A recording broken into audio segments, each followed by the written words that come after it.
Sovet davlati ham O'rta Osiyo xalqlarini qo'liga qurol berishga ishonmagan. 1938-yilgacha O'zbekiston aholisi armiyaga chaqirilmagan, safarbar etilmagan 38-yilgacha. Chunki birinchi armiyaga ketgan odamlarni biz 38-yillarki ma'lumotlarda ma'lumotini ko'ramiz. Ishonchsizlik. Undan oldin deyarli Markaziy Osiyoda istiqomat qiladigan mahalliy millatga mansub aholi chaqirilmagan. Qo'liga qurol berilmagan. Urush boshlangandan keyin hozir ko'p tarixchilar, tadqiqotchilar aytishadi, o'quvsiz bo'lgan askar, rus tilini tushunmagan, oddiy harbiy komandalarni tushunmagan buyruqlarni tushunmasligiga kim aybdor edi?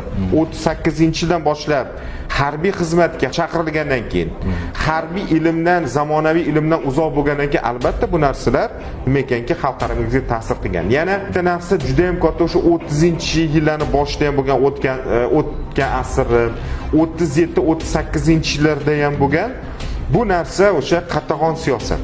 Ya'ni millatimizning eng ko'zga ko'ringan oydinlari, ziyolilarni, nafaqat ziyolilarni, bir qo'lidan bir ish keladigan bir hattoki boy dehqon bo'ladimi, hunarmand bo'ladimi, do'kondor bo'ladimi, oddiy o'qituvchilarni ham qanchasi nima bo'ldi, qatag'on bo'lib, millat o'zini eng yetakchi jamiyatda o'sha liderlaridan nima qildi, ayirgan ekan Sovet davlati.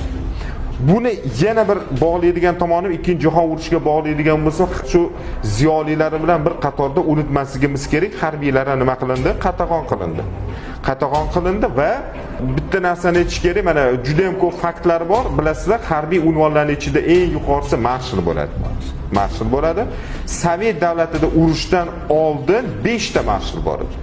5 tadan 3 tasi nima qilindi? Qatag'on qilindi, otib tashlandi. Eng ko'zga ko'ringan marshallar otib tashlandi.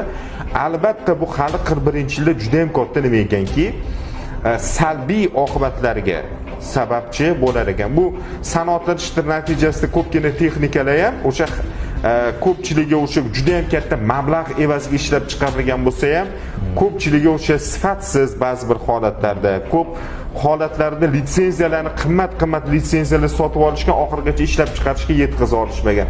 Shunaqangi holatda bu yerda o'sha harbiy sanoatni yo'lga qo'yishda ham ko'p mablag'lar samarasiz ishlatilganligini ko'rishimiz mumkin ekan.